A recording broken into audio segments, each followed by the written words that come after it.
ពីផ្សារទីងទាំងកៅគឺទៅផ្ញើកម្មកូននៅហត់ចេះឆ្លើយបែបហ្នឹងទៅរួចការពិតបងលួចទៅមានស្រីញីស្ងាត់ស្ងាត់ចេះឆ្លើយបែបហ្នឹងទៅរួចការពិតបងលួចទៅមានស្រីញីស្ងាត់ស្ងាត់បងពិតជាទៅមើលក្មេងបេះក្រួយពោះសัตว์នឿយហត់ណាស់កែវប្រលឹងស្នាមក្រែមជាប់ពាល់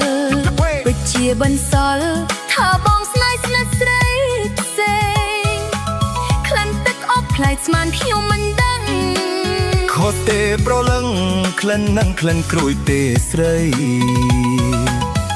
ឆ្នាំមុនបងលក់ក្រួយបានហើយព្រះម្ចាស់ថ្លៃអើយបងបែរជាទៅមានស្រីឆ្នាំមុនបងលក់ក្រួយបានហើយព្រះម្ចាស់ថ្លៃអើយបងបែរជាទៅមានស្រី